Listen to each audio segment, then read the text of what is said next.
Soy sauce, something you might take for granted when you're making sushi at home. But when you go to a high-end sushi restaurant, they're not just giving you this normal soy sauce. What they do is they flavor it and give it a much more bold and deep flavor profile that's just tasty even on its own. And this is called house soy. Now each chef will have his own take on house soy. They'll have extra ingredients in it or refine the amounts in it to make it unique and their own flavor profile. So that their sushi is more unique to them. Now I'm going to show you my house soy recipe so you can use this and take your sushi up to the next level and just make it that much more tasty and delicious when you make it at home or even if you're in a restaurant. Now you can use any kind of soy sauce for this. You can use Kikkoman or Yamasa, the two big popular brands, and yeah, you're just going to make this much more tasty. Alright, now let me show you how to make it. Let's get straight into this. So the first step is you're going to take 200 milliliters of water and bring that to the boil. Now while that's warming up, we're going to measure out 500 milliliters of soy sauce. I'm using Kikkoman here, but like I said, you can use Yamasa or any other brand basically. And once the water comes just to the boil, then we're going to add our soy sauce into it, and then we're going to bring it back to the boil again. Now, as soon as it comes to the boil with the soy sauce, you're going to want to turn it off because you don't want to overcook your soy sauce since that will change the flavor. And you want to, just as soon as it starts to cook, just stop it. So here it's starting to boil, so I'm going to stop it and I'm going to let it cool down from now on. But before that does cool down, I'm going to take my katsuobushi, which is dried bonito flakes. I'm going to take one handful and sprinkle it into the pot. Perfect.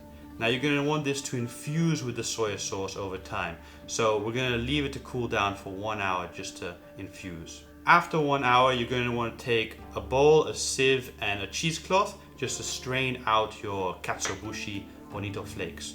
So here I'm going to pour it into the cheesecloth and just strain out the solids from the liquids. Okay. Now you can just lift it up just to speed up the process a little bit, but do not squeeze it since that would put a lot more bonito particles in there than you would not want. So once you've strained it, we're going to move on to the kombu. This is dried kelp, and you're going to need a piece of dried kelp about 8 to 10 centimeters in size. And once you've got one, you're just going to dust off the bigger particles, and then we're going to cut it to maximize the flavor it can give. So here I'm just going to take a pair of scissors and just start cutting on one side. And then once I've done enough cuts on one side, I'm going to turn around and do the same on the other side. Just cut a couple strips into it, and that should be enough to release the flavors of the kombu. Okay, so that looks good. Now back to the sauce. Okay, you're going to take your sauce and place it into a container. I'm going to add that kombu slice in first. So drop that in, and then we're going to pour the liquid over it. And then it's going to be ready for storing. Now I recommend you store it in the fridge so it stays good for longer, and keep it with a sealed lid. So there we go. Now you know how to make delicious house soy that you can use with your sushi just to elevate it and make it more tasty. Now you can use this as a dipping sauce for sushi rolls. You can paint it onto nigiri sushi. You can dip your sashimi in it and just go wild and use it with everything. It will last about 3 weeks to a month in the fridge.